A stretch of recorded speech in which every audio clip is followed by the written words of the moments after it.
कातिल है तुम लोग। सबसे पहले मैं रुक करना चाहूंगा मुरादाबाद में उनकी रैली का।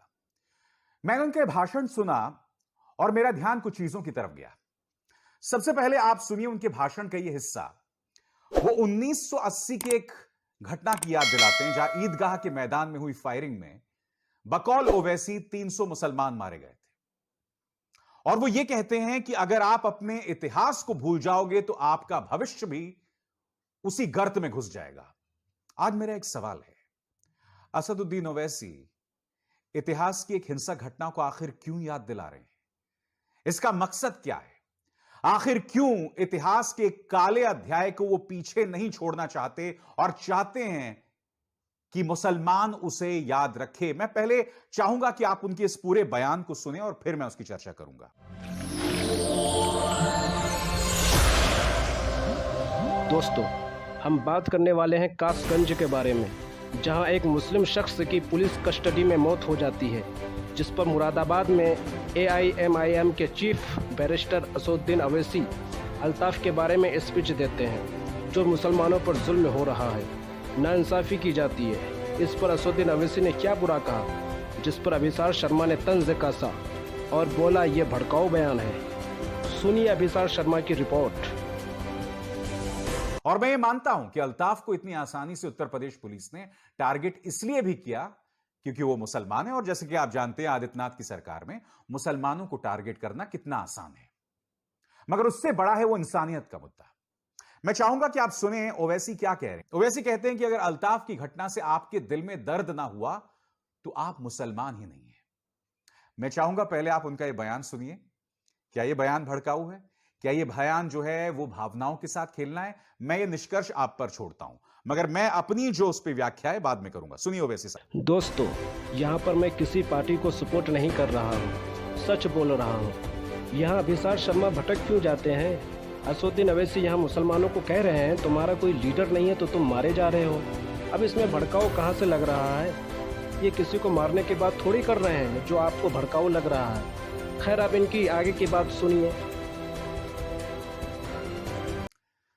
ओवैसी साहब, अगर आप ये कहते ना कि अल्ताफ की घटना से अगर तुम्हारे अंदर दर्द पैदा नहीं हुआ तो तुम इंसान नहीं हो, अगर आप ये कहते ना तो मैं खुद उसकी तालियां बजाता, उस पे तालियां बजाता आपके उस भाषण पर।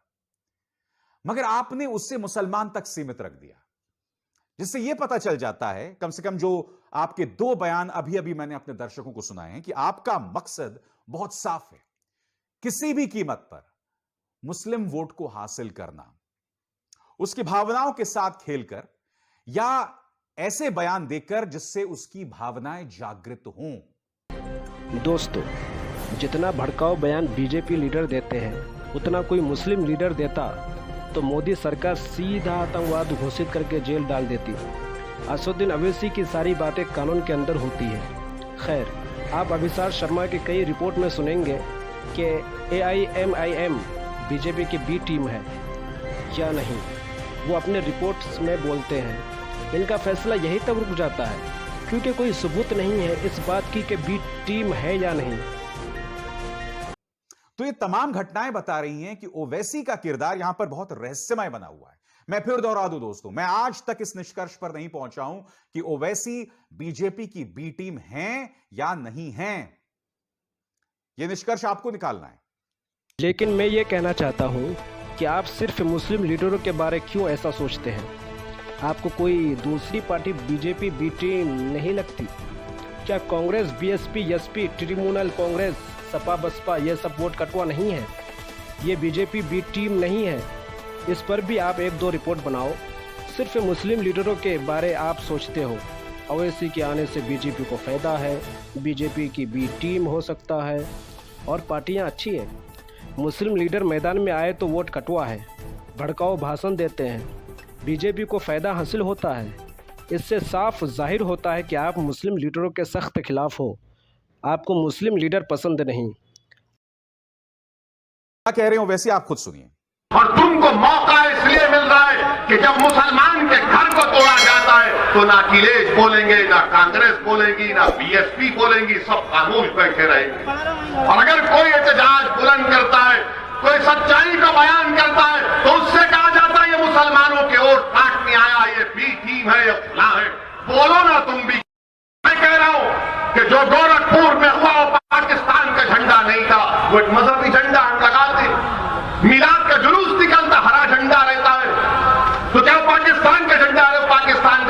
नहीं जानते, मगर नफरत फैला दी गई। दोस्तों, मैं एक बात स्पष्ट कर दूं, हर राजनेताओं को यह अधिकार है कि वो राजनीति करे, वो वोट्स हासिल करे, वो चुनाव जीते। हर किसी को यह अधिकार है।